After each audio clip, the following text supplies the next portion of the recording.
Bem-vindos mais uma vez ao Valeu Odiei. Estamos na segunda edição com ela, a gata que tem o altar para Kerry Kun, José Lucas. Oi, gente. Nossa fangbanger e única fã da última temporada de True Blood, Henrique. Fala, galera. E eu, seu host, mestre dos sussurros e fã de Game of Thrones até o Time Lannister morrer, Leonardo Amaral. O programa de hoje foca nela, na querida, na rainha, a não igualada, a Gabriel. Você vai falar Gabriel até aqui, bicha? Eu vou falar, Gabriel, até aqui. Resistência, anti-estrangeirismo. Sou nacionalista. Game of Thrones acabou e disseram que seria seu fim, mas um fim desse eu até queria, porque a gata foi indicada a nada mais, nada menos que 137 Emmys. Sim. E Game of Thrones, mesmo com essa temporada podre, deplorável, desprezível, foi a série que conseguiu mais indicações na história do Emmy, com 32 indicações. O que assim, né? Faltam motivos que expliquem tantas indicações. Gente, mas assim, eu não acho que precisa ir tão longe assim pra entender essas indicações, né? Porque afinal de contas foi uma série que tinha várias injustiças ao longo de suas temporadas, né? Por exemplo, a Sophie Turner, que na temporada onde ela fica, né, casada com o Ramsay, ela claramente merecia uma indicação, né? Porque é a grande temporada onde ela a personagem dela tem um arco de crescimento muito grande e ela não foi indicada, né? Então acho que, por exemplo, a indicação dela é uma que tem esse senso de justiça, assim, em reparar uma falha de não terem indicado ela naquela época, né? Sim, e acho que o Emmy, mais que qualquer premiação, assim, como é uma premiação de televisão, né? Tem muito disso de indicar um ator pelo conjunto da obra, de certa forma, né? O conjunto e Game of Thrones, como é uma série que teve 7 ou 8 temporadas, né? Nem lembro, a louca. Então, assim, né? Acho que atores que nunca ganharam, que nunca foram indicados, foram, assim, né? Indicados pra, tipo, bora reconhecer, sei lá, tipo, Alena Dunham, Alena Dunham, a CCI, não sei o nome da atriz. O Kit Harington... Lena Headey, não é? É. O Kit Harington, a Sophie Turner, a Maisie Williams, que são, tipo, atores e atrizes que estão há anos na temporada e que não foram indicados, ou foram indicados e nunca ganharam. Então, assim, né? O Emmy tem disso de manter alguns indicados. E falando sobre Emmy, assim, eu nunca fui muito rato de Emmy, né? Eu acompanho bem pouco. Mas eu acho que esse é o primeiro ano, né, que tá com tantos indicados. Aparentemente são 7 indicados em cada categoria de atuação e mais 10 indicados nas séries. Na minha lembrança era 5 em todas, não era? Então, varia de ano em ano. Ano passado, na categoria de atriz coadjuvante, acho que teve 9 indicadas, parece, ou foi 8. Então, assim, normalmente eles fecham entre 5 e 6, mas quando tem, assim, uma opção muito grande de atrizes a indicar, eles indicam quantos puderem, assim, eles não têm essa... Assim, eu não pesquisei profundamente as regras do Emmy, mas acho que tem um espaço entre 5 e 10 indicados, por assim dizer. Poxa, mas agora eu fiquei ainda mais triste de saber que poderia ter 9 indicadas e deixaram a minha Lily Reinhardt de fora pela maravilhosa Beth Draper. Amiga, para aí. Não, ó, pela maravilhosa Beth Cooper. Beth Draper. Matinee, amore. É que na primeira temporada rolavam umas piadas sobre ela acompanhar as fases da Beth Draper. E...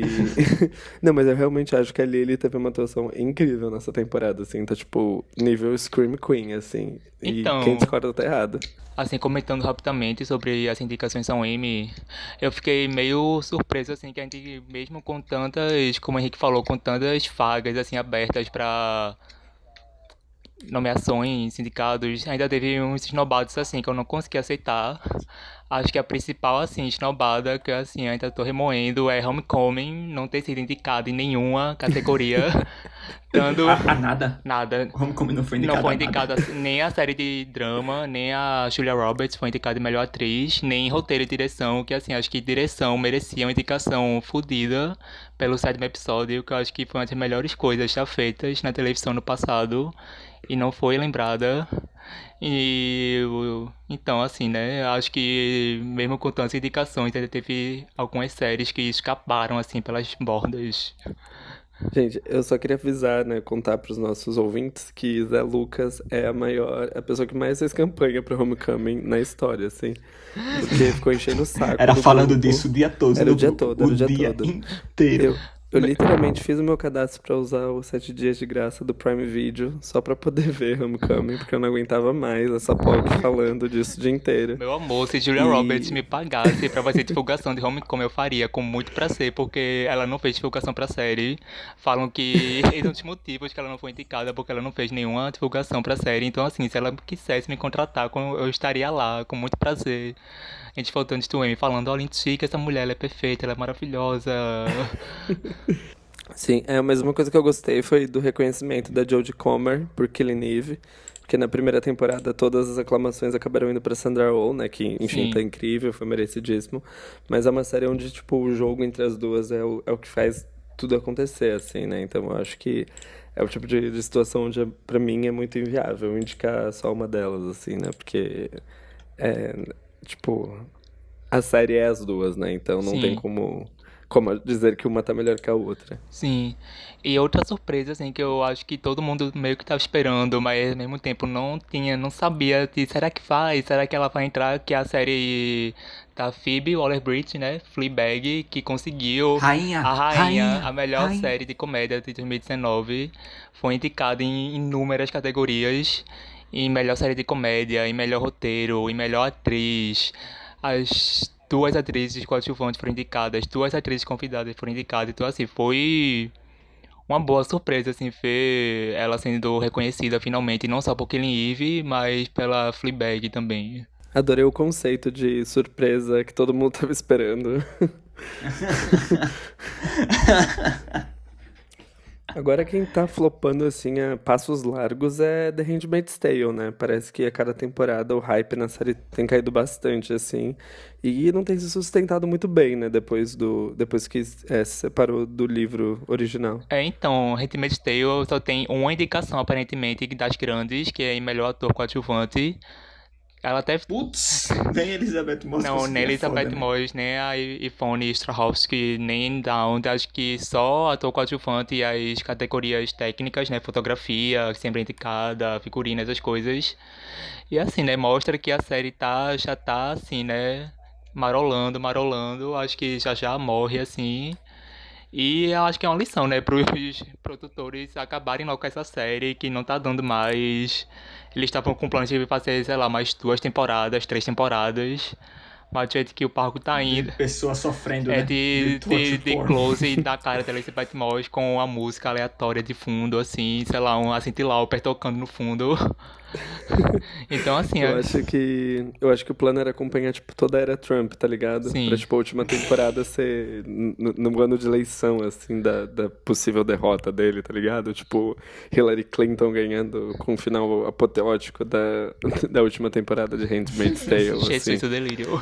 Mas então, muito auspiciosamente, a Margaret Atwood vai lançar uma continuação do conto da Aya esse ano, o livro, né, que é Os Testamentos. Então, talvez a série se inspire, né, nessa continuação do livro pra pegar mais material, pra dar uma substância maior, porque eu acho que fica muito claro como a série se perdeu no momento em que ela saiu do livro, de certa forma, né? Tipo, assim, A gente tá falando. É agora que a gente pega o gancho pra Game of Thrones?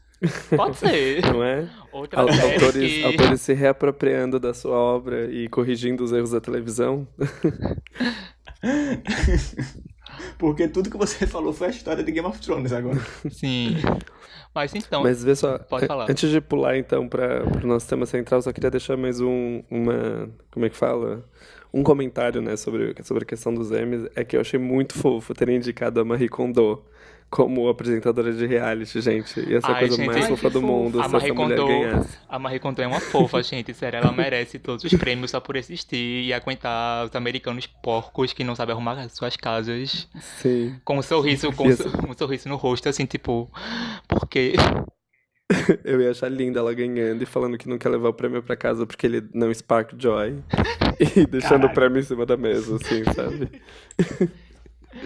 Ai, então, gente, Game of Thrones, vocês têm algo pra falar de Game of Thrones? Porque assim, pra mim não tem motivo de falar da série, né? Acho que quem já tinha o que falar falou da série, acho que é chutar cachorro morto. Mas se vocês quiserem, assim, jogar uma última pá de terra na série, pode falar aí. Eu só queria dizer que a Daenerys não fez nada de errado. Continua merecendo o trono até o final. E foi uma grande justiça que aconteceu com a personagem dela. E, bom, de resto eu concordo com o texto do Zizek sobre o final da série, né? Eu não acho, discordo que qualquer questão sobre a Daenerys ter enlouquecido, eu não acredito que seja esse o caminho onde a série foi. Mas foi bastante decepcionante, assim, sabe? A gente ter toda essa trajetória com tantos personagens ricos pra acabar sendo sobre os filhos do Stark, assim, tipo. Eu achei um final um pouco. Tipo, um pouco não, né? Bastante moral da história, assim, bastante, tipo, os mocinhos sofredores vencendo. O que é péssimo, né? Pra uma série que ganhou fama por ser amoral, né? Por ser uma série onde qualquer um poderia morrer a qualquer momento, independente dos seus méritos. E alguém que aparentemente seria o herói da história podia não ser ou podia acabar morrendo, esse tipo de coisa. Então eu acho que foi um final um pouco, não óbvio assim, né? Mas anticlimático. Eu não vou falar exatamente sobre Game of Thrones, que não é chutar cachorro morto e tal, só que eu acho que é interessante ressaltar que quando a gente fala sobre como a série se perdeu pós-livros e tal, não é a gente tá exaltando o livro. Isso pra que, tipo, a galera não pense que a gente tá dizendo, ah, não, porque a obra original é muito melhor do que o material adaptado e tal, tal, tal, Assim, eu realmente mas... não li os livros, então não tenho fundamento pra argumentar esse ponto. Então, eu também nem acho assim, porque afinal, eu também, né, nunca li nenhum dos livros e tenho zero interesse em ler, né? Acho que, enfim, depois desse Final Frustrante, talvez eu veja algum resumo do último. Mas eu acho que a questão é que essa última temporada foi inferior à própria série, tá ligado? A tudo, né? Tipo, Foi inferior a tudo. O próprio então, tipo, padrão HBO. era uma série que tinha um ritmo de construção tão lento, assim, tá ligado? Onde chegava no final da temporada e a gente sentia que cada personagem avançou tão pouco na narrativa, em termos enfim, uma jornada do herói, mas que sempre tinha um amadurecimento muito grande deles, assim, né? Onde cada temporada todos os personagens mudavam bastante de um jeito que era muito bem elaborado. Essa temporada tudo foi muito corrido, assim, né? Tipo, e alguns personagens foram basicamente esquecidos, né? Tipo, a Cersei, por exemplo. A Lena conseguiu essa indicação por atriz, mas ela passou a temporada bebendo vinho e olhando pela janela, né? A Tem que gata não respeitar. teve. Receber 1 milhão pra isso, tem que Sério, respeitar. certa tá Tipo, ela. a Não, gata não certa teve tá uma ela. cena de destaque, assim, tá ligado? Tipo, não tem videozinho pra passar quando ela for indicar, quando falarem o nome dela no Sei lá, M, tá ela ligado? Porque morrendo, não eu acho que esse teve é o um. vídeo, né? Ela chorando e morrendo. Acho que é a melhor cena da temporada pra ela morrendo e chorando lá, entulhada. Caralho, e o Então. pior... Nossa, eu fico lembrando do filme e eu vou ficando com raiva. De tudo. Eu me lembro, velho. De tudo, Acho meu que Deus do céu. o vídeo que mais resume nosso sentimento geral a respeito de Game of Thrones é o vídeo da leitura do roteiro dos atores da série.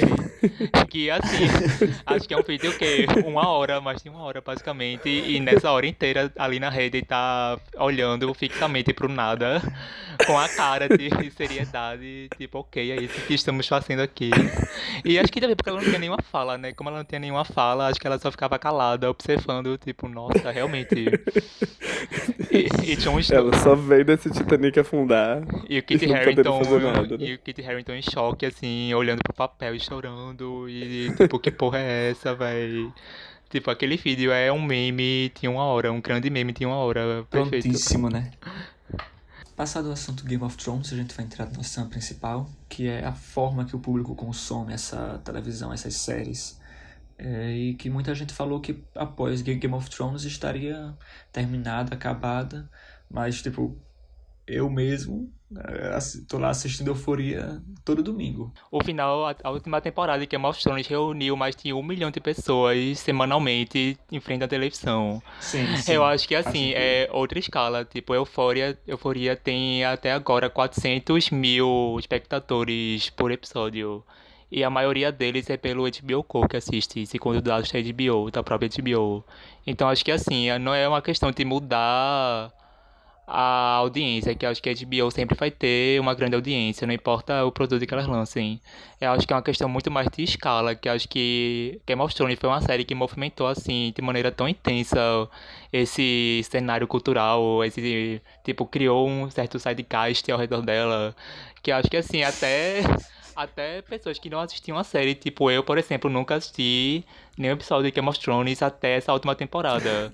Eu meio que senti que eu participava desse grupo que assistia a série pelo simples fator de escutar as pessoas conversando e comentando toda semana e ver na casa dos meus amigos Game of Thrones, mesmo nunca tendo assistido a série. Acho que assim, acho que o fator principal de Game of Thrones é a questão de uma série feita em grande escala que conseguiu mobilizar uma grande audiência de uma maneira que, assim, acho que recentemente nenhuma outra série consegue. Desde, sei lá, os anos 2000, desde Lost, por exemplo, acho que desde Lost, ou Mad Men, ou Sopranos, acho que Game of Thrones é a série, assim, desse período que conseguiu igualar esse feito de reunir uma grande audiência semanalmente em frente a uma televisão. Então, eu acho que esse exemplo que você dá, né, por exemplo, eu acho que Lost é o melhor exemplo, porque eu acho que nem Mad Men, nem Os Sopranos foi um fenômeno cultural, que eu acho que foram séries mais de um certo nicho, enfim, mais, é, tipo, mais refinado, assim, né, um tipo de série para pessoas mais refinadas e que eu não acredito que que eram séries que, embora tenham tido muita aclamação, não tinham tanto público assim, né? Porque Game of Thrones virou um fenômeno da cultura pop, né? Eu acho que Mad Men nunca foi um fenômeno da cultura pop. E eu acho que Lost é um bom exemplo, né? Porque acho que Lost foi a última série antes de Game of Thrones que teve todo esse fenômeno. E como você disse, tipo, ela é do começo dos anos 2000, né? Então levou, tipo, mais de 10 anos pra acontecer de novo. E, então eu acho que assim, não é tanto uma questão de Game of Thrones ter sido a última que causou esse tipo de impacto, né? Porque eu acho que, enfim, é o tipo de série que realmente só aparece de tempos em tempos, né? Então, Sim. eu acho que é totalmente plausível que daqui a 10 anos aconteça de novo, assim, sabe? Então, recentemente, a última aposta da HBO pra ser a substituta aqui de Game of Thrones foi Westworld, né? Que na primeira temporada foi anunciada que ela seria a sucessora de Game of Thrones, que seria a nova série de fantasia barra sci-fi de grande orçamento, com grandes estrelas, que causaria essa mobilização, né? Mas já saiu a primeira e a segunda temporada, e assim, ainda continua pra mim, pelo menos, incerto que Westworld vai ser a nova Game of Thrones, ou que vai substituir Game of Thrones nesse posto de uma série que mobilize a audiência, de certa forma. Sim, mas sei lá, eu sinto que Game of Thrones demorou até mais ou menos ali no Casamento Vermelho, né, pra virar uma coisa muito grandiosa. Tipo, eu lembro que quando eu assisti a primeira temporada, não tinha tanta gente assim que assistia. E antes de Game of Thrones, a grande série de fantasia e maior fanbase da HBO era True Blood, né? E acabou que Game of Thrones eventualmente superou a própria, assim, né? E Sim. como o último trailer de Westworld indica que a série vai tomar novos rumos, assim, talvez ela caminhe para um lado mais popular, né? E que possa, assim, vir a ser esse tipo de fenômeno. Sim, eu Eu fiquei. acho que a HBO tem um know-how, assim, de como conduzir as coisas para esses lados, sabe? Sim, eu acho que ele percebeu, assim, que na segunda temporada Westworld deu uma até caída, assim, forte na audiência. Acho que, assim, eu acho que eu fui 1% da população que assistiu a primeira e a segunda temporada de Westworld, porque todo mundo que viu a primeira temporada, a grande maioria não viu a segunda temporada. Acho que até porque, tanto pela demora, foram mais de 2 anos para sair a segunda temporada, como também por ser uma temporada bem mais, acho que lenta, uma coisa muito mais de personagem, acho que não conseguiu pegar assim tanta audiência quanto a primeira temporada, que era uma novidade, que era uma coisa bem tipo, nossa, que série é essa? Eu quero descobrir mais sobre essa série. Então acho que a terceira temporada vai ser um meio assim de HBO meio que arejar mesmo, de pegar um novo rumo da narrativa e dar uma guinada, assim. Eu espero que a série atraia assim um público maior, porque eu acho muito boa a Westworld e acho que merece assim um reconhecimento melhor. Entre séries recentes que podemos usar para analisar esse novo momento da HBO, a gente pode pensar em Chernobyl, né? Que foi colocada ali logo após Game of Thrones e conseguiu angariar esse Sim, público então, assim. eu acho que a HBO foi muito inteligente em colocar Chernobyl logo após Game of Thrones, que ela serviu muito bem como uma espécie de tapa-buraco, né? Que entre o fim de Game of Thrones e o início de Big Little Lies, que Chernobyl meio que ocupou, assim, muito perfeitamente esse espaço de 5, 6 semanas entre as duas maiores séries atuais da emissora. E como tu falasse, eu acho que, assim, Chernobyl, se fosse em qualquer outra emissora, se fosse lançada por qualquer outra emissora, ou em qualquer outro espaço de tempo que não fosse esse espaço muito específico entre o final de Game of Thrones e o início de Big Little Lies, eu acho que não teria metade do reconhecimento e do público que ela teve agora, de certa forma. Que eu acho que, assim, foi uma estratégia de marketing muito sutil, muito simples, mas muito eficiente para atrair atenção para uma minissérie que eu acho que de outra forma ficaria bem assim, de nicho, de certa forma. Acho que só aqueles que acompanham as séries veriam essa Chernobyl, ao contrário do fenômeno, assim, do rápido fenômeno que ela virou assim atualmente. Sim, totalmente, né? Game of Thrones, essa última temporada, foi a primeira que eu acompanhei totalmente pelo HBO Go, né? Que eu tinha um hábito de ver na televisão no horário que era exibido, e essa foi a primeira que eu acabei vendo. Eu via no mesmo dia, né? Tipo, cerca de 1 hora depois de lançar, mais no HBO Go. Porque eu, enfim, né, tava escrevendo minha dissertação, então tava meio sem tempo pra, pra largar o computador e ir pra televisão assistir, né? E eu acabei não pegando o hype de Chernobyl no momento em que ele aconteceu, assim, né? Tanto que enquanto ele aparecia na tela inicial do HBO Go pra mim, eu tava achando que, sei lá, era um documentário, sabe, tá ligado? Tipo, Sim, aqueles documentários divididos em 4 partes, assim, tipo, sim, eu pensei, nem botei muita fé. sim. Foi só quando acabou, enfim, né, bombando, assim, nas redes sociais e esses portais tipo a Vulture e IndieWire escrevendo sobre, que eu falei, eita, tem, tem alguma coisa rolando ali, né? E, enfim, né, acabei deixando o hype pra trás, porque escrevendo a dissertação a gente tem outras prioridades. E acabou que eu vi o piloto agora, né, pra gravação desse programa. E aí, amigo, o que você achou do piloto? Cara, eu achei um piloto muito bom, assim, né? Ele tem aquela coisa meio Titanic, assim, né? De como. Não, falando assim, é, parece um demérito, assim, né? Mas eu acho que, tipo, Um uma das shade coisas velado. mais. Um dos maiores méritos do filme Titanic é justamente como ele vai construindo aquela coisa meio melancólica mesmo, né? De quando o navio começa a afundar e como cada personagem vai tentando resolver a situação e ao mesmo tempo aceitando que deu uma merda muito grande e que não tem o que fazer, né? Eu acho que esse primeiro episódio foi muito nesse caminho, assim, né? De ser esse desastre que vai virando uma bola de neve, como cada pessoa reage de acordo com seus interesses, assim, né? E eu achei uma sacada muito boa, assim, ele começar direto, assim, né? Tirando aquela introdução de 2 anos depois, eu achei muito bom que o primeiro episódio já começa na explosão do reator, tá ligado? Porque eu sinto que esse tipo de série geralmente teria uma tendência em ter um primeiro episódio que conta como a coisa explodiu, assim, né? E, tipo, a explosão seria, tipo, o final do primeiro episódio. E eu acho muito massa que, mesmo sem a gente conhecer esses personagens, ele já vai direto pro momento da explosão, assim. Eu acho que isso dá um impacto imediato muito grande, assim. Eu fiquei muito, muito preso a partir dali. E tem umas cenas muito boas, né? Aquela cena em específico das cinzas, tipo, que tem um grupo de pessoas assistindo o efeito de luz, assim, da explosão. Sim. E mostra as cinzas voando pelo cabelo e pelo rosto das crianças, assim. Tem uma construção muito bonita, assim, naquela cena que eu achei de uma sensibilidade que eu não tava esperando, assim, nesse tipo de série, né? E vamos ver, né? Mas assim, eu achei um piloto bastante promissor, assim. Se eu tivesse visto na televisão mesmo, eu com certeza ficaria interessado em ver, em continuar assistindo. Então, eu fiquei até um pouco surpresa quando eu vi a série, que antes eu também não peguei imediatamente o hype de Chernobyl. Acho que eu comecei a ver no quando já saiu o segundo episódio, o terceiro episódio, e o que eu tava vendo nas redes sociais era uma coisa meio muito tipo, nossa, essa é a minissérie que você tem que ver nesse ano, é a única minissérie que importa de 2019, é uma coisa maravilhosa, bombástica. Eu passei mal vendo essa série, tipo, comentários nesse nível. Então eu fui, assim, assistir esperando, assim, sei lá, a maior revelação da televisão atual. E, tipo, teve, sei lá, teve críticas que eu fiz, assim, que comparava até com o Tarkovsky, com, sei lá, tipo, Tá louco. uma coisa tipo, Pelo amor de Deus. sei lá, tipo, Sokurov, Tarkovsky, uma coisa tipo transcendentalismo russo, uma coisa bem louca, assim.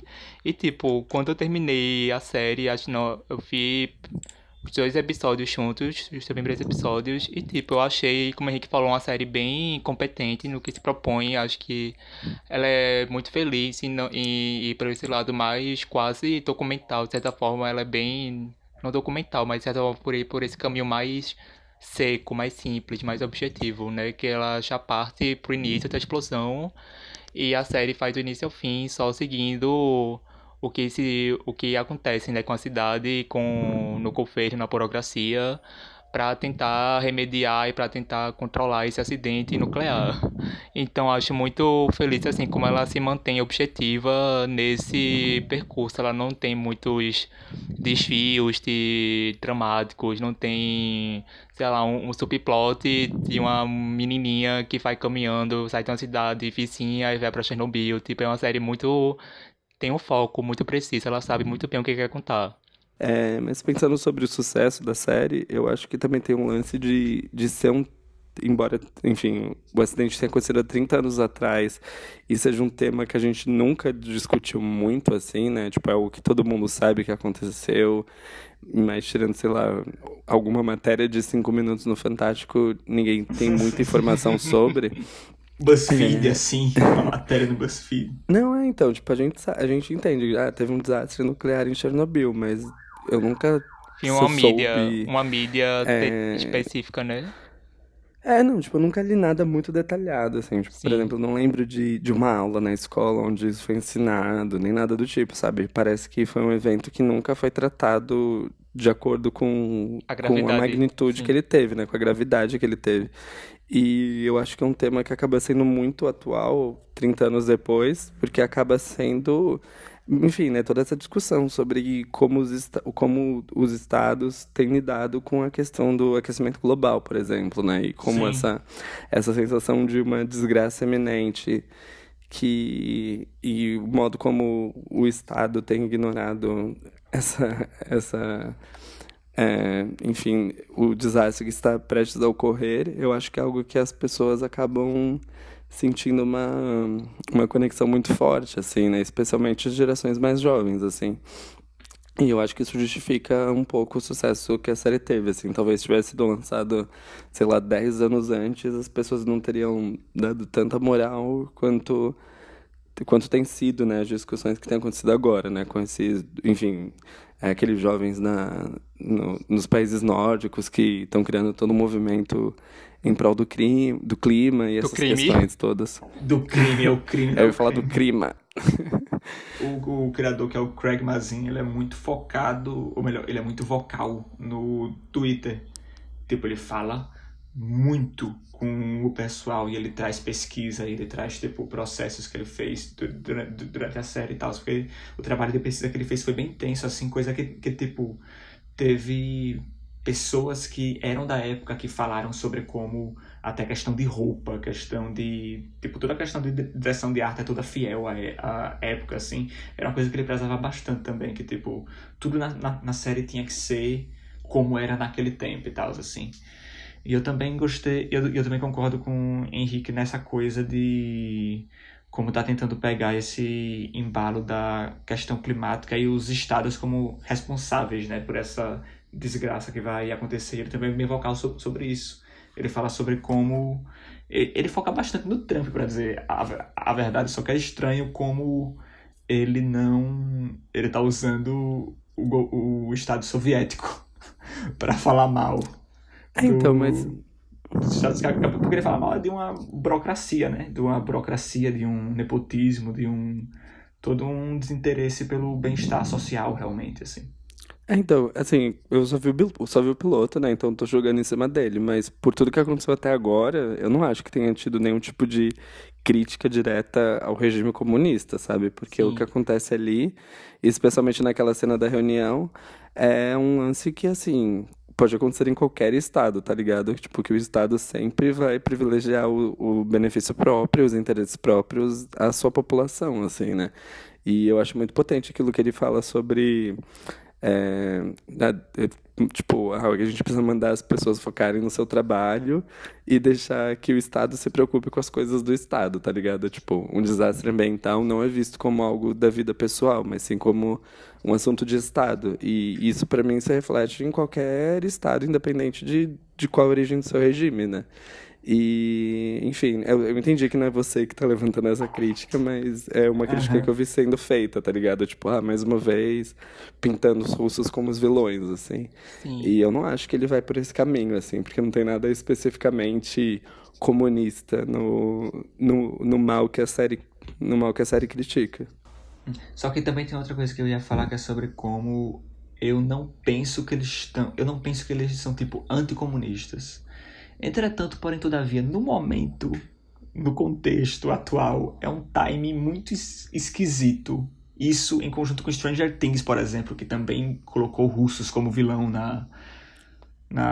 nessa terceira temporada e tal. Então é tipo, mesmo que não seja um discurso de veja como os comunistas são ruins e o capitalismo é uma coisa melhor, ela ainda fica mais estranho assim, pela maneira que esses temas estão retornando agora, que tanta, especialmente a juventude está vendo o comunismo como uma saída para as mazelas que o capitalismo traz, especialmente crescendo lá nos Estados Unidos. Eu, tipo, eu queria comentar esse lance do Stranger Things, por exemplo, tá ligado?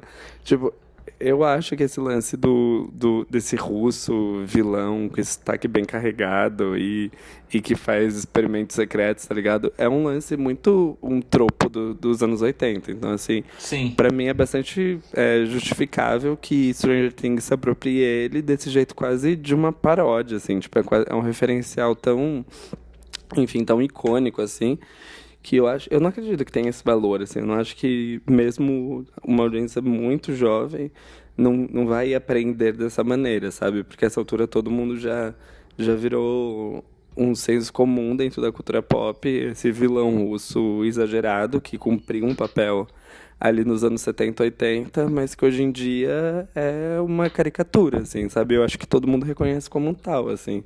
Eu realmente não vejo um plano maior não, de sim, eu não quero maldade em dizer cima Sim. disso. eu não quero dizer que eu tô vendo, tipo, se organizaram todos os capitalistas de Hollywood em uma cúpula e falaram a gente tem que fazer uma lavagem cerebral e tal, mas que eu acho o timing muito estranho, eu acho, Mas pra então, caralho, assim. eu acho que Mas qualquer que outro série. momento seria um bom timing pra isso É, aparecer? eu acho que Porque eu acho que qualquer. Eu sempre acho, seria um timing estranho. eu acho que qualquer série americana, inevitavelmente, qualquer série americana falando sobre a Rússia ou a União Soviética, inevitavelmente vai ter essa carga ideológica, mesmo que ela tente apagar o máximo possível, sei lá, até séries como The Americans ou Chernobyl, até por mais respeitosas que elas tenham sido, inevitavelmente vai ter uma carga ideológica, de olha, um país capitalista fazendo um retrato sobre um país comunista e que isso inevitavelmente vai trazer uma carga de. As pessoas vão ver, sei lá, uma caricatura ou um erro para apontar e falar, olha, isso significa que os Estados Unidos tá tentando, sei lá, destruir a Rússia. Tipo, acho que inevitavelmente vai ter essa polaridade inevitável de dois regimes, tipo, um país de um regime falando sobre o país de outro regime. Vai ter esse choque, de certa forma. Eu comecei a ver a série e logo em seguida meio que me bateu um pensamento tipo, o modo que a HBO meio que tratou tinha um efeito tão de tanta magnitude que teve efeitos tão intensos na comunidade, tipo, da área, né, da Ucrânia, na Rússia e tal. Se não era meio que estranho que eles transformassem esse acontecimento numa minissérie de certa forma tão palatável, de certa. HBO roubando o local de fala dos ucranianos. E, de novo, né? Eu tô dizendo tudo em relação ao que eu vi no piloto. E até o momento eu tenho achado bastante respeitoso, assim. Eu não acho que eles estão criando. Assim, obviamente, né? Uma série de TV sempre vai ser um espetáculo e um entretenimento, independente do tom politizado ou artístico que ela tenha. Mas eu acho que, de modo geral, eles têm sido bastante respeitosos, especialmente com as vítimas, assim, né? Eles. Enfim, nesse episódio que eu vi, pelo menos, não rolou muito torture porn, nem nada muito como que se diz, tipo, colocando aquele sofrimento como a fonte tipo, como um ponto central na série, né? E eu acho que, assim, é um evento histórico que meio que é propriedade da humanidade, assim, né? Tipo, e obviamente é importante que o próprio espectador lembre sempre que aquilo é uma obra de ficção. E mesmo que o autor tenha tido um trabalho de pesquisa incrível e tudo mais, ele parte de um lugar, ele está fazendo isso dentro de uma produtora que certamente impõe certas limitações ao projeto. Então, assim, é algo que a gente sempre tem que ter em mente, né? Que uma obra de ficção... Se nenhum documentário é uma verdade absoluta, né? Não vai ser uma série de ficção que vai ser. E eu acho que, enfim, é mais papel do espectador em sempre manter isso em mente de que aquilo não é a verdade como tipo um evento histórico como ele realmente aconteceu, né? É uma narrativa. E assim, acho que do que eu vi até agora nesse piloto, não tenho achado que tem indo por esse caminho, não. As pessoas têm essa tendência a ter uma relação meio didática com esse tipo de série, assim, né? Tipo, sei lá, assiste The Crown, aí vê alguma coisa lá e fala, você sabia que em 1940 tal coisa acontecia, tipo, e nem vai confirmar se acontecia mesmo, tá ligado? Às vezes é só um bagulho que tá na série. Eu acho que o mais grave aqui é o público tomar como verdade só porque viu numa série de televisão, tá ligado? A gente vai, falando sobre Chernobyl, a gente vai pra Big Little Lies agora. Então, tem um Chernobyl pra outro, né? Tem uma radiação...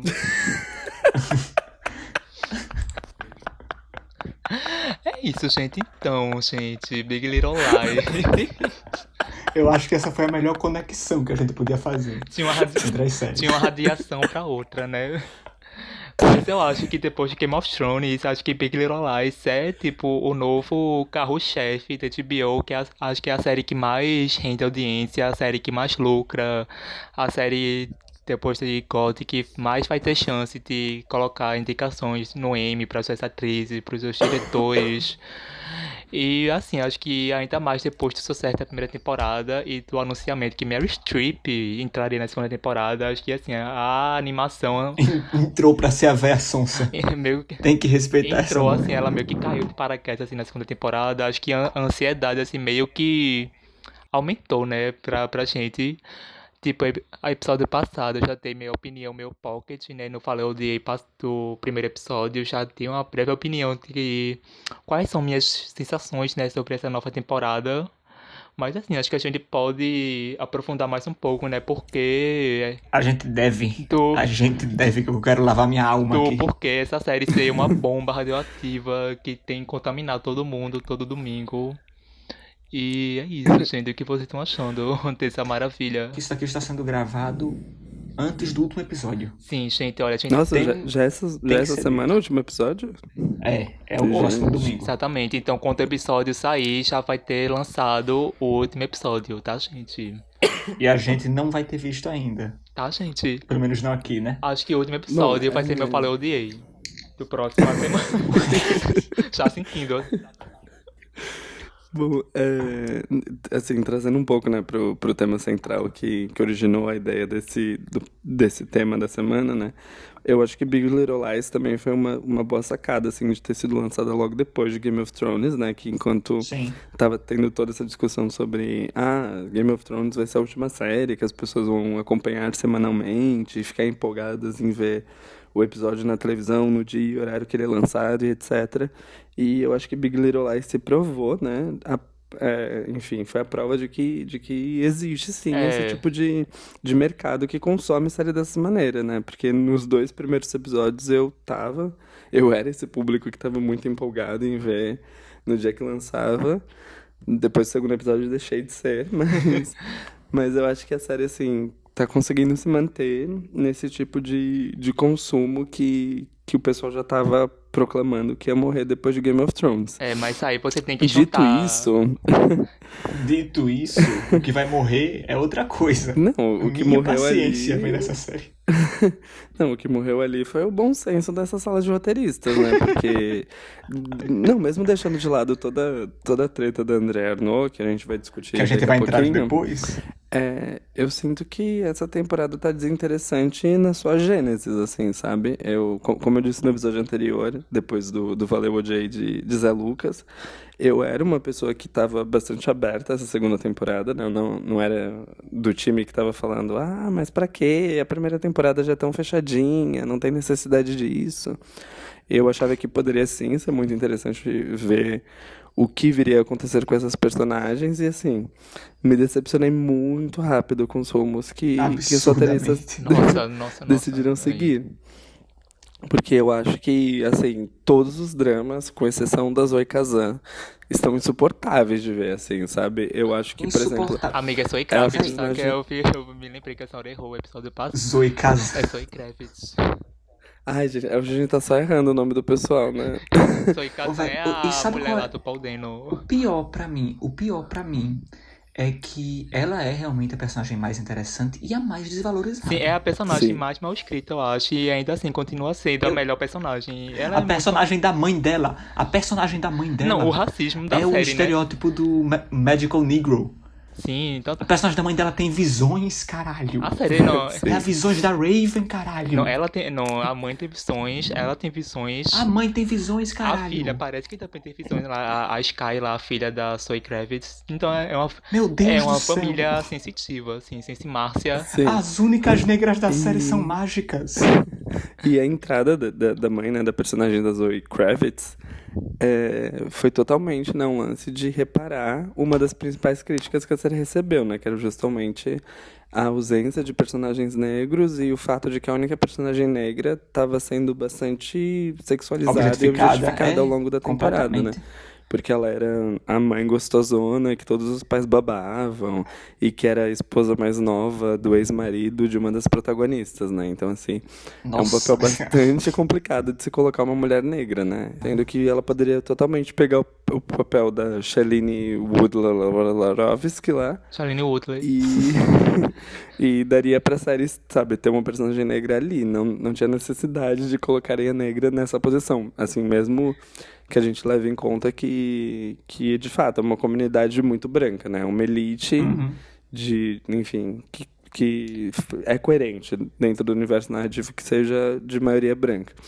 Uma observação sobre Shailene é que a franja dela nessa temporada tá uma coisa horrorosa, meu Deus do céu. Toda vez que eu olho pra franja daquela mulher, eu fico passando ânsias. Que Pequenas dores gays.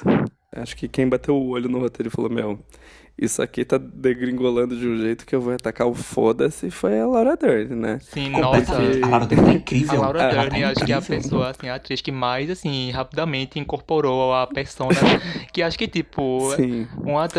Acho que o destaque da primeira temporada da Laura Dern foi que ela era uma personagem super, toda ansiosa e com a resposta na ponta da língua e meio agitadinha, e acho que nessa segunda temporada ela entendeu que era isso que os fãs gostam, né, da Laura Dern em Big Little Lies, e elevou isso à 10ª potência. Todo episódio tem pelo menos um surto dela com alguém, com o marido dela, ela falando que não quer ser pobre, e acho que assim, ela... É o seguinte... Ela tá em um show só dela. Em Mulheres Ricas, com Laura Dern, Val Marchiori, Narcisa Tamborim. O personagem dela claramente tá tendo a trama mais absurda e nada a ver com a primeira temporada de todas, assim, né? Parece que não sabiam o que fazer com a personagem dela e deram esse plot meio tirado do nada. Mas ela tá sendo de longe a atriz que tá, tipo, mais dando o que os gays querem, assim, né? Tipo, as cenas dela são o que tem salvado o programa pra mim, assim. Tipo, eu tenho amado cada segundo dela em cena. Sim, é que eu acho que ela tem pelo menos uma, né? Ela tem uma por episódio, assim, eu acho. Nossa, elas falando, eu vou comprar um urso polar pra cada criança dessa porra. Então, Incrível. eu acho que a Laura Dern na primeira temporada, mesmo sendo assim uma ótima atriz, ela ganhou o Emmy, ganhou o Globo de Ouro. Mas acho que mesmo assim na primeira temporada ela não tinha muito bem uma história, um arco definido. Ela era meio a amiga rica, bem-sucedida, meio ansiosa daquele grupo de mulheres ricas, mas ela não tinha necessariamente um drama como a Reese ou como a Nicole Kidman. Então acho que Sim. nessa segunda temporada eles meio que tentaram criar um plot meio nada a ver pra dar tanto mais espaço pra ela como pra meio que justificar ela tá nesses episódios, né? Que acho que a presença dela não se justifica em quase nenhum dos episódios, mas ela tá lá surtando, dando uma de rica e é isso, seguindo com a vida dela. Então, mas é que o lance é que na primeira temporada ela era meio que a vilã, né? Ela era essa mãe meio Ela era, Sim, racional era, que foi colocada completamente. como o antagonista das três protagonistas, né? sim. O que muda com o desfecho, né, do último episódio, né? Que coloca ela numa outra posição que não cabe mais como vilã. É. E eu acho que o erro dessa temporada é que eles deveriam ter ido pro caminho óbvio, né? Que seria colocar essa coisa meio com a chegada da personagem da Meryl Streep de ir pra esse lado do eu sei o que vocês fizeram no verão passado, dessas mulheres tendo que se unir pra cobertar esse assassinato, enfim, lidar com as consequências dele. E coloca uma personagem da Laura Dern nessa trama sobre um crime que o marido dela cometeu, que pra mim, assim, é, tipo, desvia demais, tá ligado? Do foco da série, assim. Eu sinto que a série evita ser cafona ao mesmo tempo que ela tem esses lapsos, assim, e ela não consegue se manter. Eu acho que Big Little Lies meio que cai nessa definição que ela quer tanto ser uma série respeitada e uma série classuda e que nessa tentativa ela meio que acaba flopando, né? Bora combinar.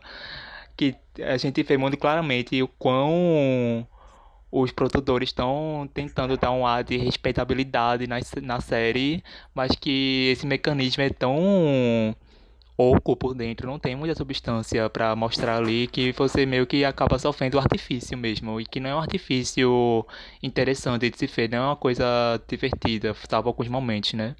É, então, mas na primeira temporada, eu acho que tem um lance de seriedade que funciona, assim, tá ligado? Porque no Então, Sim, começo, funciona. parece que vai ser bastante essa série, tipo, enfim, sobre uma trama meio fútil ali, de uma briga de crianças e como isso reverbera nessas mães, nessas housewives de uma elite muito alta, né? E depois a série vai se ramificando em tramas muito mais sérias, né? Que vão da questão da violência contra a mulher, até, enfim, dramas um pouco mais sérios sobre casamento. E eu acho que assim, isso foi o que me cativou muito na primeira temporada, né? Aquela parte dessa coisa meio que eu particularmente acho delicioso, né? Que é assistir o hábito de pessoas muito ricas e vai pra um lance mais, porra, pesado, assim. sim.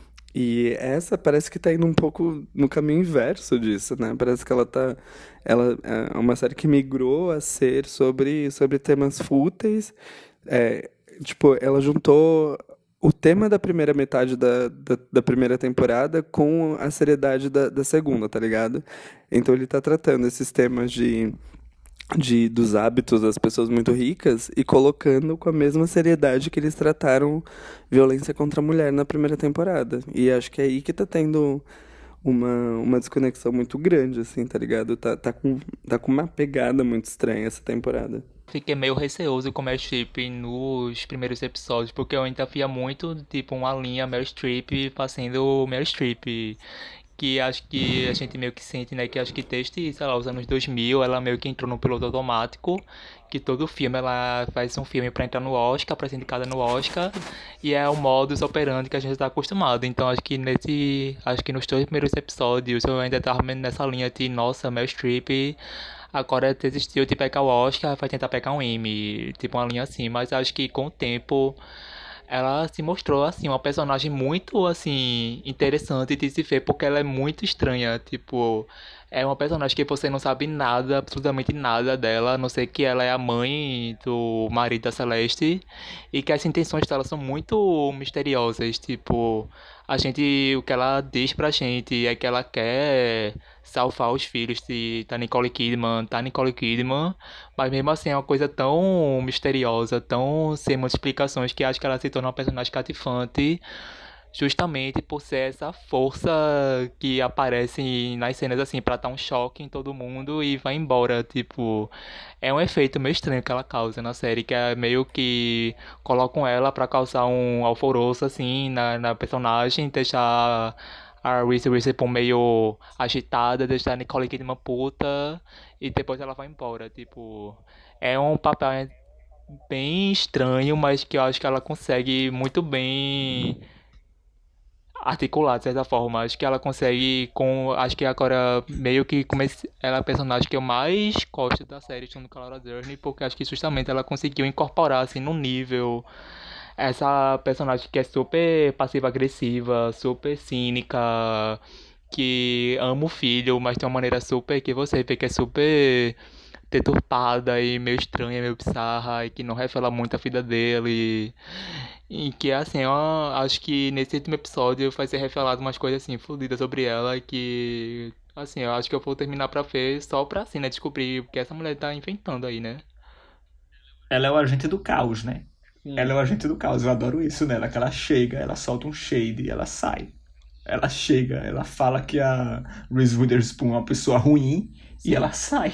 E ela tem uns tiques, assim, muito perfeitos. Tipo, ela é toda calminha, ela coloca a mão no cabelo, assim, coçando a cabeça, ela olha pra Só que baixo. esse é o gesto Meryl Streep de sempre, né? Ela coloca a mão meio que quase na cara, mas sem tocar na cara dela mesmo. Eu realmente tô muito entediado com essa temporada, assim, né? Eu realmente parei no comecinho do episódio 3 porque, enfim, sei lá, fui no banheiro e não voltei a ver desde então. Esse banheiro. E tudo que vocês falam sobre Esse não. banheiro tem que respeitar. E tudo que vocês falam sobre não me dá vontade de voltar, tá ligado? Tipo, eu acho que eu vou acabar assistindo, quando, enfim, ainda mais agora que eu sei que esse domingo é o último episódio. Mas, enfim, desde que lançou Euforia, eu só tenho olhos pra ela, assim. Então, sem tempo, irmão, pra Big Little Lies. Então, acho que a gente pode começar a falar, né, da treta que vazou, assim, nos esgotos da HBO, que foi revelada recentemente. A IndieWire revelou um texto, assim, que O o reator. reator explodiu no Twitter, no Facebook, e as cinéfilas e as fãs de Big Little Lies enlouqueceram, que basicamente a história é... Andrea Arnold foi contratada pelos produtores da HBO para dirigir a segunda temporada de Big Little Lies. Pois bem, ela gravou a temporada, foi tudo ótimo, só que logo depois que ela terminou de gravar a temporada, Jean-Marc Vallée terminou de fazer o Sharp Objects, a série lá com Amy Adams. E logo depois que ele terminou, ele foi chamado, olha, volta aqui pra Big Little Lies, que a gente chamou essa diretora, mas a gente quer aqui pra manter, ver como tá e manter a unidade da primeira temporada com essa segunda, né? Mas assim, basicamente, o Jean-Marc falou, ele tomou a série pra ele mudou o estúdio de montagem da Inglaterra, que era o time da Andrea Arnold, pro Canadá, que é o time de montagem dele.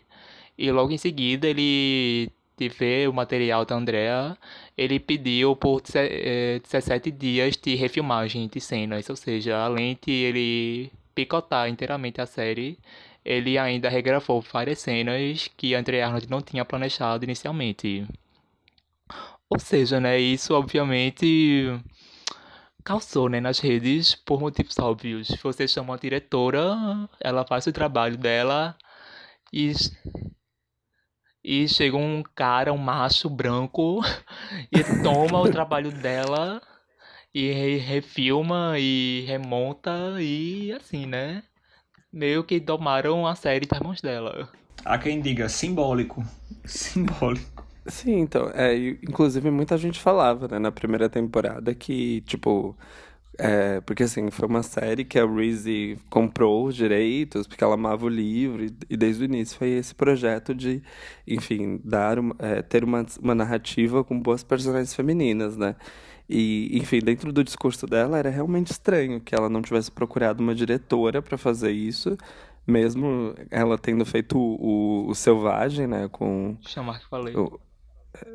Ficou Selvagem mesmo o nome em português? Acho que Foi. não, né? Acho que era uma coisa tipo Livre. É livre. É livre. Então, Foi mal. ela fez o Livre com Jean-Marc Vallée e, assim, embora ela tenha gostado muito de trabalhar com ele, quisesse trabalhar de novo, era uma escolha realmente estranha, que ela não tivesse é, priorizado chamar uma diretora desde a primeira temporada, né? E, assim, eu não conheço muito o trabalho da Andrea Arnaud, né? Porque eu sempre, por alguma razão, ainda não vi nenhum dos filmes dela, apesar de já ter lido só coisas boas a respeito. E me parece que ela é uma diretora com uma veia autoral muito particular, assim, né? Parece que são filmes é, muito únicos, assim, né? Que desde o primeiro filme ela sempre teve uma pegada que é muito dela e tudo mais.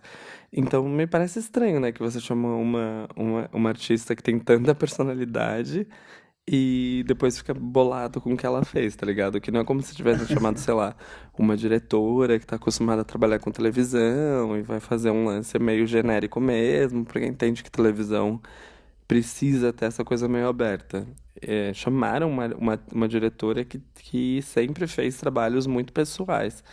E então tudo isso me parece muito bizarro, tá ligado? Porque poderiam ter chamado uma diretora que fosse mais fácil de lidar com, se a ideia era que o projeto depois voltasse pro Jean-Marc Vallée, e acabaram chamando uma diretora de muita personalidade, né? E assim, mesmo eu que não conheço muito o trabalho dela, desde o primeiro episódio eu tava achando muito despersonalizado, assim, né? Uma série muito sem...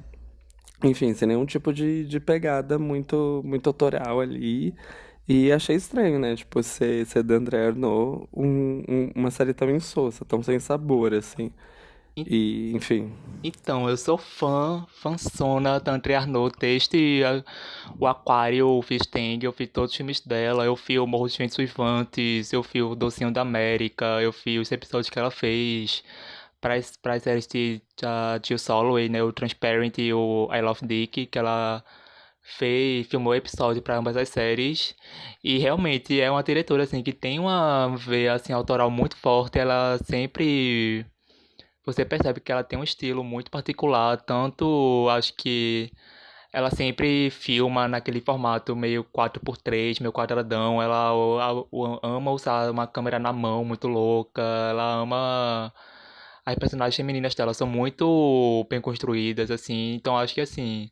Ela tem um estilo muito particular de filmar e que, assim.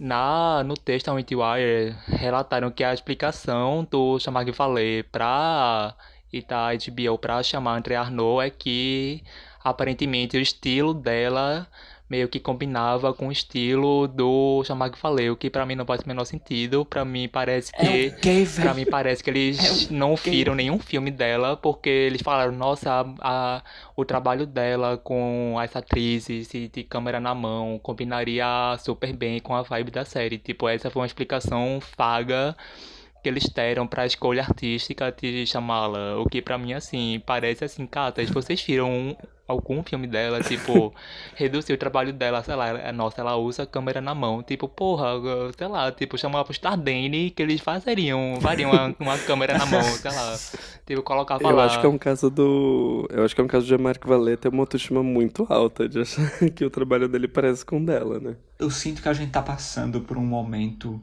em que diversas dessas séries que meio que foram na onda de uma questão social específica, tipo, uma questão feminista específica, elas estão meio que caindo por terra, assim, tipo, querer pegar uma série como Big Little Lies e você colocar uma diretora e aí depois você tirar ela e colocar um cara pra refazer tudo.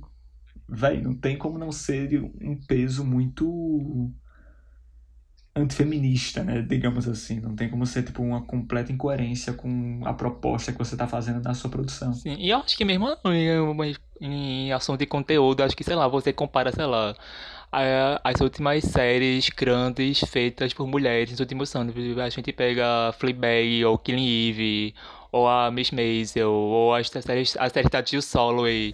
É tipo, meio, não só tem essa questão delas se incluírem diretoras, mulheres, e roteiristas mulheres, e montadoras, e técnicas de som, sei lá, o caralho a quatro. Como também você vê que elas têm um tratamento das personagens femininas que é muito diferente dessas séries famosas como O Conto da Aia e Big Little Lies. Tratam as mulheres que é assim, você vê que essas séries grandes como O Conto da Aia ou Big Little Lies vai por essa veia do feminismo branco liberal e que mesmo assim meio acaba e que acaba errando assim, e acaba perdendo vários pontos, como por exemplo, questões de raça, questões de classe, questões de interseccionalidade. Essa comparação com Handmaid's Tale eu acho que faz todo sentido e me lembra muito um texto da Carol Almeida, que ela vai justamente tratar dessa questão, né, das limitações do feminismo que as duas séries abordam, principalmente no que tange a questão de raça, assim, né, que são duas séries que se propõem meio colorblind, mas que acabam naturalizando questões muito problemáticas sobre a representação da mulher negra no audiovisual. Só queria deixar essa dica aqui. A gente coloca o link nos comentários. Já que a gente tá falando sobre representação da mulher negra, eu vou pegar esse gancho, olha que incrível, pra Euforia. Eu quero começar, porque eu sou muito fã do Sam Levinson. Eu acho que Assassination Nation é um ícone assim, de filme que merecia estar recebendo mais reconhecimento. Então eu tava bastante hypado pra Euforia, embora eu assim, nunca tenha prestado muita atenção na Zendaya. Eu tava ansioso, né, pra ver o que ela ia fazer com a personagem. E foi um caso, de novo, de uma produção que eu criei muita expectativa e que acabou superando as minhas expectativas, assim, porque Euforia é bom pra caralho. Não é pouco bom. É muito bom. É muito. Então, É eu absurdamente bom. também, quando eu comecei a ver, eu acho que o primeiro nome assim que piscou pra mim, euforia, foi o Sam Levinson, que eu fiz Assassination Nation, eu gostei, assim, não posso dizer que eu amei, acho que eu tenho ainda algumas dúvidas em relação ao filme, que acho que eu vou ter que rever em breve. Eu acho até que vendo Euforia meio que me dá algum material pra rever Assassination Nation, que acho que o trabalho de Sam Levinson em Euforia meio que me esclarece alguns pontos e algumas questões que em Assassination Nation eu ainda tava meio perdido, assim, acho que era um filme muito diferente, assim, pra minha mente na época, muito experimental, muito à frente do seu tempo. E que eu acho que Euforia meio que me ajudou, assim, a entender algumas questões que eu tinha em branco com o filme. Mas, assim, realmente Euforia foi minha surpresa do ano, assim, não esperava nada. Eu esperava alguma coisa da série, mas não esperava, assim, que fosse o nível que ela tá. Sério, gente, a série, assim, cada episódio é uma maravilha atrás da outra, é uma coisa assim divina, maravilhosa. Ela merece ser indicada ao Globo de Ouro, ao Emmy, ao Critics, a todas as premiações inimagináveis. Sério, vejam Euforia agora para o podcast, e vai ver a série e volta depois, porque é muito boa. Tipo, é isso, tá ligado? Euforia é um rolê que, tipo, me pega de um jeito tão, assim, tipo, é uma série que consegue reunir tanto várias coisas que eu gosto, que eu não consigo nem debater de um modo racional, tá ligado? Eu só fico, tipo, rasgando seda. Eu fico o próprio GIF da Lady Gaga falando, tipo, excepcional, Amazing, groundbreaking, né? Tipo, e não consigo formular um pensamento racional, assim, sabe? Porque Tá louca, garota. só é maravilhosa, tá ligado? Tipo, não, é sério, Euforia, pelo perdão do trocadilho, É eufórica. Euforia me deixa em êxtase, assim, tá ligado? Eu fico, tipo, em êxtase assistindo, eu acho tudo muito perfeito, assim.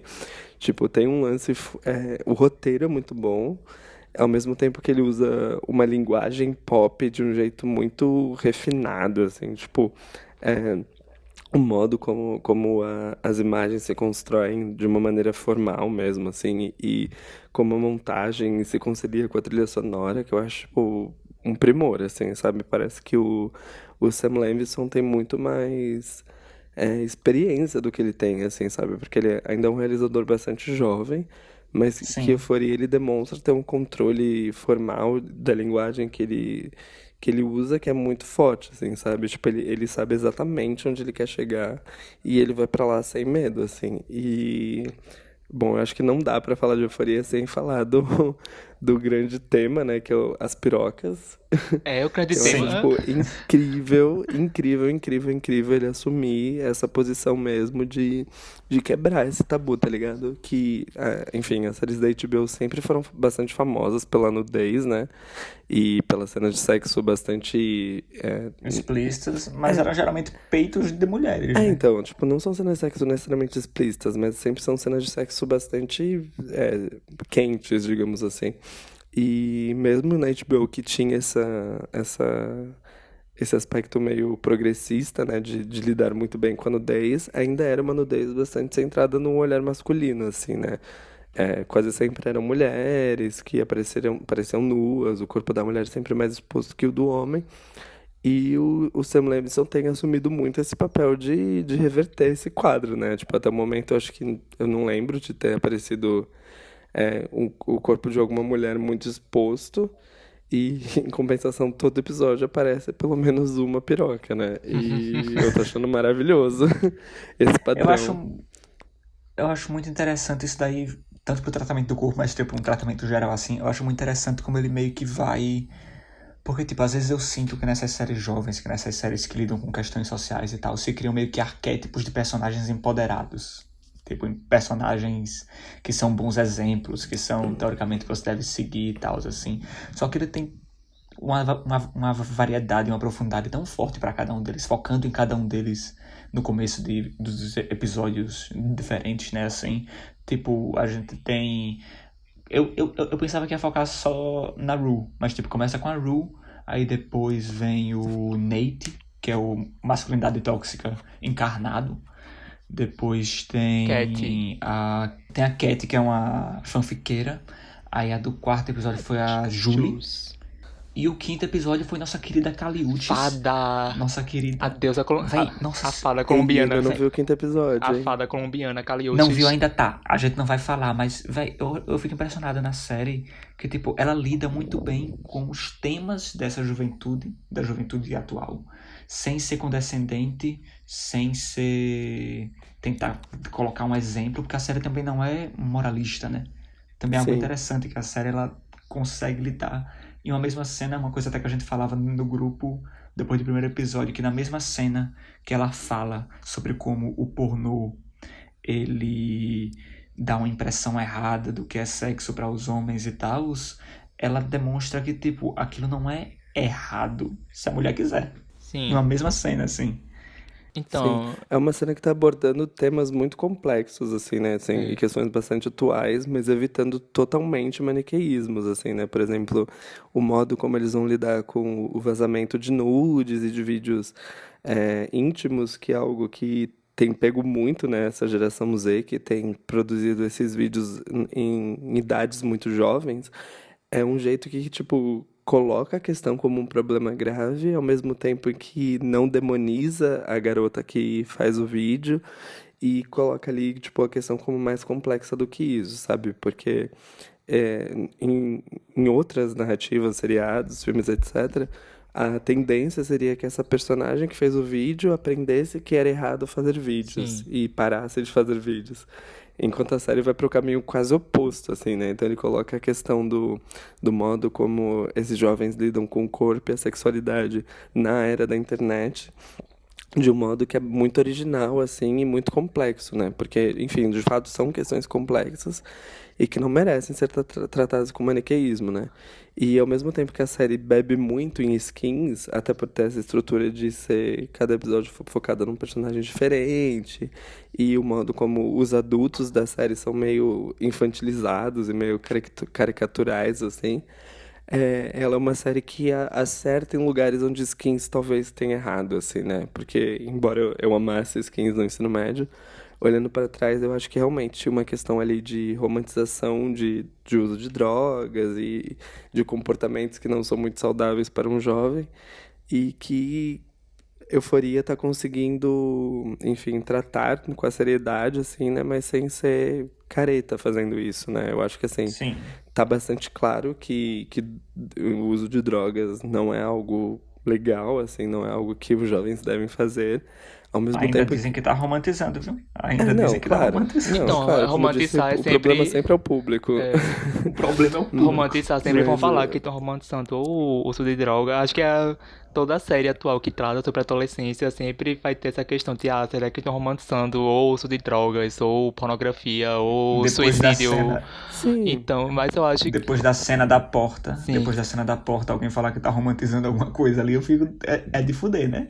Então, porque Eu assim, fico. porque parece que as pessoas acham que o simples fato de ter uma cena dela tendo uma viagem muito incrível porque usou Sim. uma droga já coloca automaticamente no sério da romantização, né? Quando Mas na eu acho que assim, é uma verdade. questão até de naturalismo, assim, né? Tipo, o naturalismo que as pessoas tanto gostam. Sim. Porque, enfim, o uso de drogas realmente começa como algo muito bom e prazeroso, até que se torna uma questão que começa a destruir a vida da pessoa, né? E é algo que a própria personagem da Rue coloca muito, né? Tipo, drogas são incríveis até ela começar a foder com a sua família, sua pele, seus estudos e a sua vida no geral, assim, né?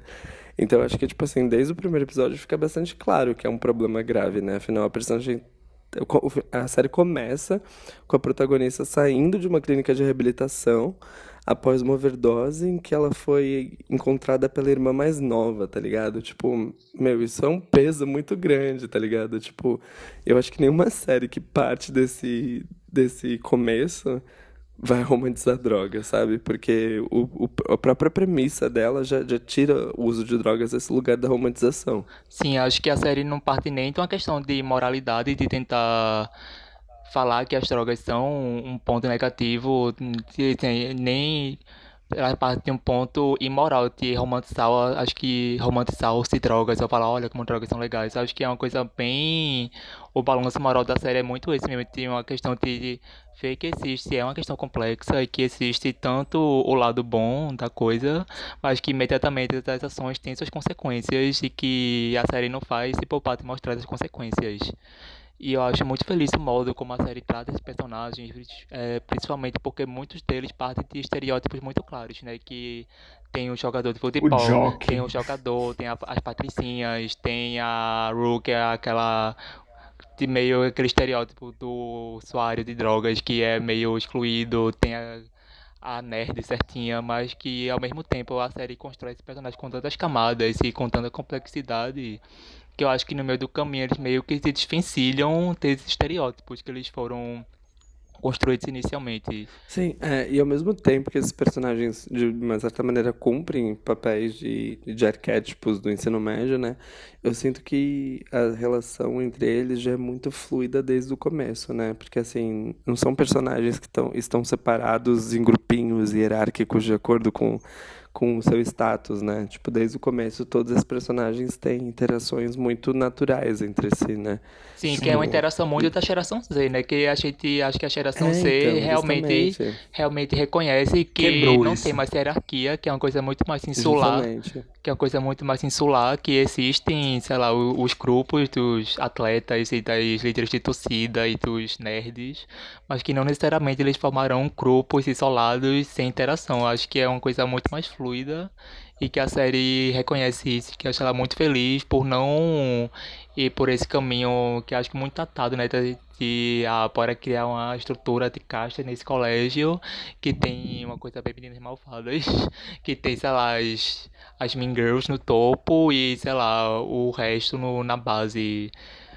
Acho que a série é muito mais essa questão de relacionamentos pessoais mesmo, que tu quer essa relação de casta, de grupos. Sim, e falando sobre essa questão da geração Z também, uma coisa que eu acho interessante deles colocarem em pauta, assim, é o modo como a geração Z foi provavelmente a geração de crianças mais medicada da história, né? Que foi uma geração Sim, totalmente.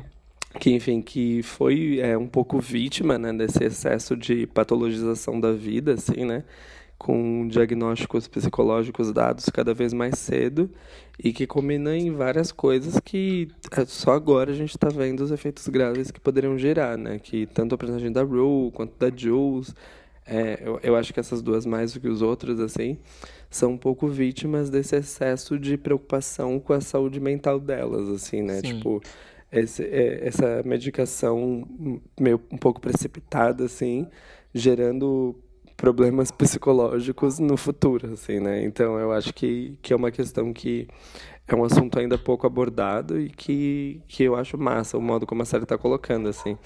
E um tema que o Sam já tinha abordado no Assassination Nation e agora ele está de novo dando bastante atenção a isso. Eu gosto muito do tratamento que ele dá para a questão do slut shaming, assim, e do modo como ele mostra como essas personagens, como essas mulheres, né, da vida real, que são vítimas de slut shaming, como é um processo muito doloroso para elas, assim. Eu acho que ele tem tratado com muita humanidade, assim, principalmente a personagem.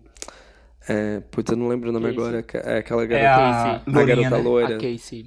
Sim, Eu amo total. ela. É Tipo, muito boa. então, eu acho o arco dela. Por enquanto, o arco dela é o que mais tem me interessado, assim, que eu acho muito incrível o modo como ela é essa garota bastante romântica e que acaba ganhando uma fama de ser vadia justamente por se apaixonar demais pelos meninos com quem ela se envolve, assim, né? Sim. Eu acho de uma delicadeza muito grande, assim, o jeito que ele tem tratado o arco dela.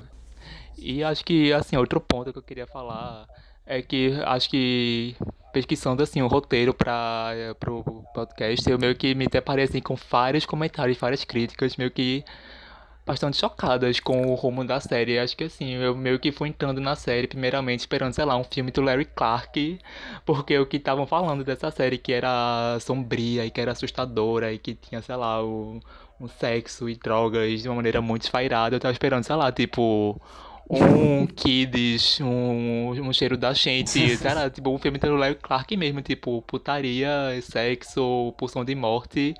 Quanto assim, eu acho que foi muito um choque dos críticos mesmo, tipo críticos mais velhos, que assim, acho que pra mim, pelo menos, eu meio que me vi em muitas partes muito bem representado. Eu acho que assim, o choque não foi um choque pra mim, acho que tanto pelo motivo de eu ser quase da faixa etária, né? Acho que esse é o quê? 3 anos mais velho do que os personagens da série. Então, assim, não foi muito um choque. E acho que, assim, né? Acho que a galera meio que exagerou nessas reações, mas acho que foi muito benéfico pra HBO, né? Que, tipo, publicidade, né? Tipo, sei lá, a série que mostra 50 pirocas no episódio. E que mostra o povo se drogando e transando e matando uns aos outros. Olha como isso é extremo. Quando, tipo, acho que a série é muito mais vai pra um tom muito mais realista do que, sei lá, um Assassination Nation, que acho que aí sim era tipo um Sim. filme exagerado mesmo, tipo, a edição do filme era ser quase uma sátira maluca no ácido de uma juventude desvairada, quando acho que a Euforia é muito mais um retrato, muito mais realista, de certa forma.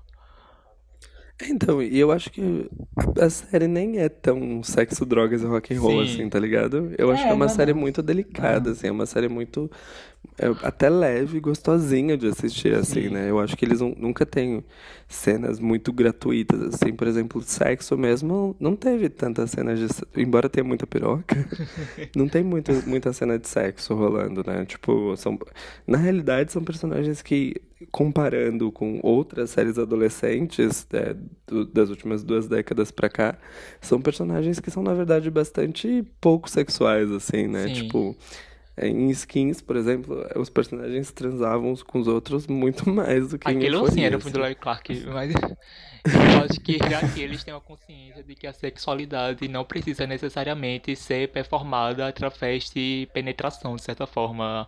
Eu acho que em Euphoria os personagens são muito sexuais, mas eles exercem a sexualidade dele por outros meios. Eles são muito ativos, eles são muito Sim, agentes de si mesmos, mas os modos, acho que eles percebem que existem outros modos dessa sexualidade ser performada. Não apenas através Sim. do sexo, seja através, sei lá, de envio de nudes, ou através de vídeos, ou através de relacionamentos virtuais. não, eu queria fechar um pouco o tema do episódio, né, dizendo que eu acho que, enfim, eu discordo de quem acredita que Game of Thrones foi a última série que as pessoas vão acompanhar do modo tradicional, porque eu acho que a televisão, televisão mesmo, assim, sem ser canal de streaming, e mais do que tudo a HBO em si, tem conseguido muito se renovar, assim, e se manter relevante.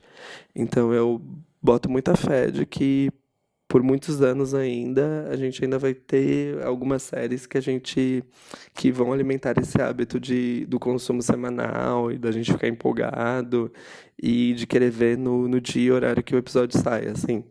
Então eu não acho que Game of Thrones foi o final de uma era nesse sentido. Chegamos no nosso último bloco, famosíssimo é a segunda edição. Chegamos no nosso último bloco, o Valeu Odiei, em que nós falamos sobre coisas que vimos, lemos, assistimos, presenciamos, que fizeram a gente falar, valeu, odiei. Quem quer começar? Eu vou começar, porque eu tô com essa coisa entalada na minha garganta há uma semana. Eu não pensei em falar, porque eu fiquei, será que eu falo isso? Mas eu vou expor, porque esse espaço é meu, eu falo o que eu quiser. Essa semana, especificamente, acho que todo não, voltando assim pro ponto inicial, acho que assim, todo mundo que aqui sabe que a Billie Eilish é uma personalidade pop odiada pelos fiadinhos da internet, pelo simples motivo dela ser uma garota bem-sucedida aos 17 anos, coisas que eles nunca foram. E E nessa semana ela lançou um remake lá das músicas dela lá com o Justin Bieber. Porque, tipo, ela era fã do Justin Bieber e ela amava o Justin Bieber e era o sonho dela gravar música com o Justin Bieber e tá, gravou. E aí os viadinhos caíram em cima dela, falando, nossa, como essa menina é famosa, como essa menina tem é a artista jovem que mais vendeu discos no ano e não sei o que. E, ai meu Deus do céu, é esse o pop. O pop está arruinado. Era bom na minha época que tinha Britney, Rihanna e Lady Gaga. Tipo, ai gente, primeiramente vocês são um bando de nostálgica fé que fica chorando por música de 5 anos atrás, que ninguém se importa mais. A gente tem que reconhecer que assim, né, o pop é um estilo que muda anualmente, né? Acho que assim, todo ano surge uma nova diva, uma nova cantora pop ou de grande aclamação musical e que esse ano foi a Billie Eilish.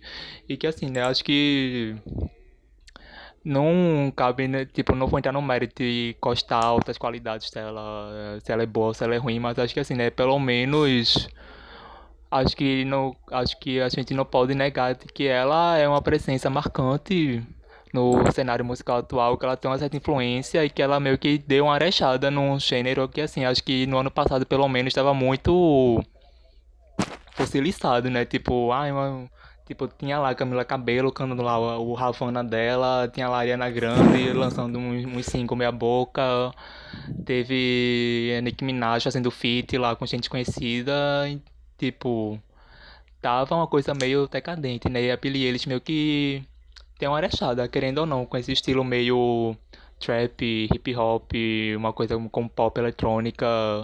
Tipo, acho que enquanto o Lorde não lança o terceiro álbum dela, Billie Eilish é o que a gente tem por hoje.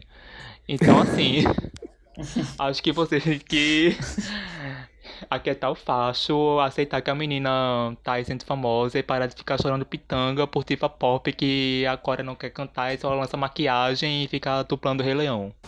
E foi isso, eu falei, eu odiei, uma coisa assim bem básica, mas que assim, não tinha muito o que hoje, né? Não tinha muito o que pensar, eu ia falar do Rei Leão, mas o Rei Leão é tão. Nem lançou no Brasil, né? Acho que eles já estão chorando por causa da Beyoncé. Mas semana que vem, quem sabe, né? A gente fala do Rei Leão. Foi um descarrego, hein, bicha? Descarreguei. Então, até hoje eu não sabia ainda o que ia ser o meu Valeu Odiei. Quando a gente começou o programa, fui eu que sugeri esse quadro, né? E eu sendo uma pessoa conhecida por ser um hater, né? Embora eu discorde dessa definição, eu achei que sempre ia ser muito fácil, né? Ter um novo desafeto, um novo desgosto na semana pra desabafar aqui no quadro.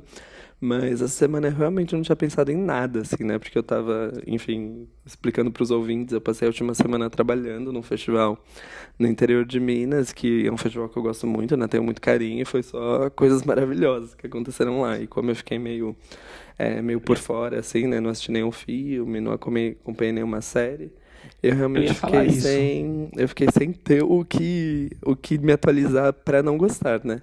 Eu ia Mas falar que, como tu tava no Mosca, não tinha como ter sido algo ruim. em Então, algum tipo, momento. Tá na última divulgando, né? semana Tá foram divulga, só faz coisas boas, assim, né? Porém, eu voltei ontem, quer dizer, eu voltei na segunda-feira à noite, né? Mas nesses últimos dias, assim, voltando no Facebook, horas antes de gravar esse podcast, inclusive, o Facebook conseguiu me trazer um Valeu Odiei, Mas olha que isso. eu fui obrigado a ver. Eu fui obrigado a ver cinéfilos defendendo que o Suspiria do Guadagnino não é um remake do original. Porque Ai, gente, assim, na verdade não é nem o valeu odiei, né? Porque eu acho até um pouco patético essa situação, assim, eu acho mais engraçado do que algo que me inspira ódio, né? Mas, enfim, eu achei um pouco bobo, assim, ter esse movimento de defesa que o filme do Guadagnino seja algo além do que um remake, assim, né? Porque, bom, o argumento central é de que o filme é só inspirado no argumento original e não é uma adaptação tão direta do filme, do filme original do Argento. E eu acho que isso, na verdade, o próprio argumento que eles estão para defender que não seja um remake é uma definição de remake, sabe? Porque um remake é qualquer obra que tenha sido inspirada numa obra original. Então é óbvio que nunca vai ser. Quer dizer, às vezes mas raramente é uma adaptação literal do Texto. filme Sim, original, sim. né? E então sempre vai ter algum tipo de adaptação mesmo, né? Por exemplo, se a gente pegar o último Nasce uma Estrela, o Bradley Cooper mudou o nome da protagonista e o filme se passa em um universo totalmente diferente dos filmes anteriores. Então seria muito fácil, inclusive, ele ter feito uma história original, né? Porque filmes sobre alguém ascendendo na carreira musical não são tão raros assim. Mas o fato dele colocar o título Nasce uma Estrela coloca ele dentro desse legado, né? Então, tipo, ele tá querendo que o filme dele traga esse legado dos Nasce uma Estrela anteriores e carregar a fama dele, né? Então, quando o Guadagnino coloca o nome do filme dele, Suspiria, coloca nos créditos que foi inspirado no roteiro original do Argento, coloca as mesmas personagens do filme, inclusive uma atriz do filme original fazendo uma ponta, ele tá se alinhando a esse legado. Mesmo que ele mude diversas coisas na história, mesmo que ele acrescente coisas e tire outras coisas, ele tá colocando o filme dele como um remake. E não tá na posição dos fãs decidirem que o filme não é um remake, tá ligado? Porque isso pra mim é como se alguém resolvesse decidir que a palavra desenhar não é mais um verbo e agora é um adjetivo. Tipo, não é uma categoria aberta à opinião, tá ligado? Não tá aberta à interpretação. Remake é uma categoria bastante clara. E o que me dá mais raiva nisso, que é o real motivo de eu estar fazendo esse textão reclamando disso agora, é que o motivo central em defender que o filme não é um remake é o lance da cultura do bom gosto, tá ligado? Porque se convencionou em algum momento que um remake é um filme inferior. Porque, enfim, Não é uma ideia original. Sim. Justamente. Tipo, Nossa, gente, ai, pelo amor de Deus. é um símbolo de como a originalidade no cinema atual tá morrendo e as pessoas só sabem reciclar o que já foi feito, etc, etc. Então, o fato de que esse filme tenha... o pessoal tá gostando muito e tem agregado muitos fãs, coloca ele numa posição que as pessoas não querem ver ele como um mero remake, né? Então Sim. existe essa tentativa em fazer que o filme suba na hierarquia, né? E não seja associado a um remake e seja visto como um filme original.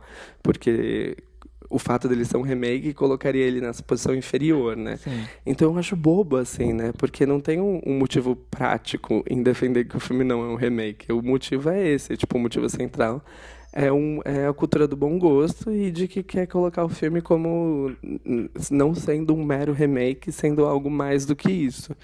Então, assim, eu acho que é uma bobagem. E eu queria deixar aqui, né, já que eu tenho esse espaço, eu queria deixar claro que, enfim, deixar registrado, na verdade, a minha reclamação sobre essa mania que cinéfilo tem em sempre tentar colocar não sei, esse apego, sabe, com a manutenção da cultura do bom gosto, assim, sabe? Porra, aceita que tu gostou de um remake e é isso, sabe? Você não deve explicações a ninguém. Tá tudo bem gostar de remake. Então, para o meu Valeu Odiei, enquanto Henrique consegue encontrar no Facebook, eu geralmente encontro no Twitter. Porque é um canto bastante interessante pra passar raiva, além de falar merda. E o dessa semana foi as pessoas condenando o BDSM como algo abusivo. Amigos, isso é uma prática da humanidade, né? Como acho que isso é falei, odiei Então. da espécie humana.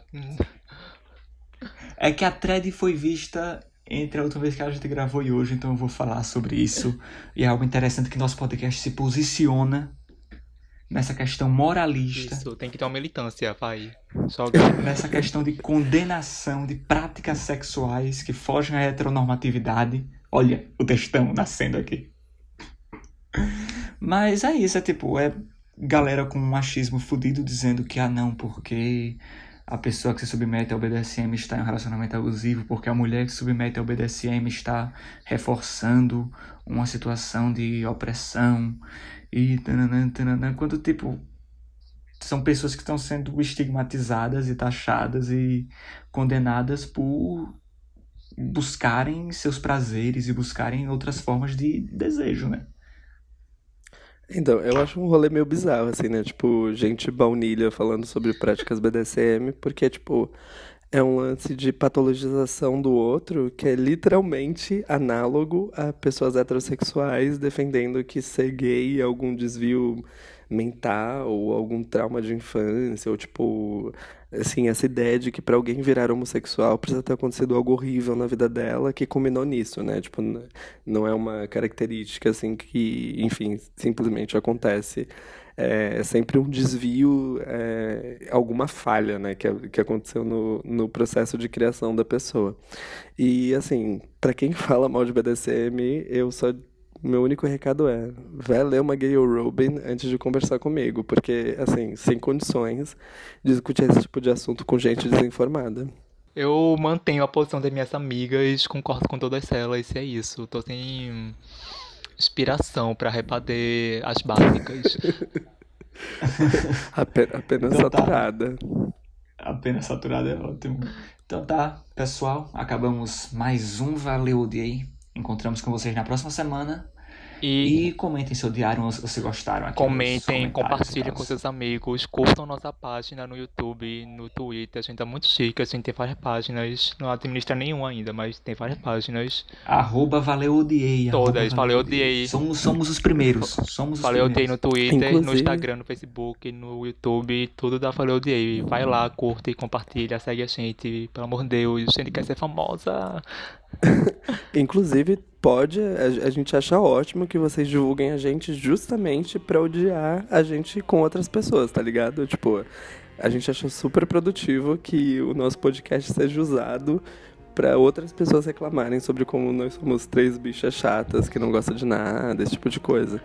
Então, assim, até o hate é bem-vindo, tá ligado? Pode reunir umas amigas aí, ouvir junto e revirar bastante os olhos sobre tudo que a gente fala. Então tá, pessoal. Até a próxima semana e até mais.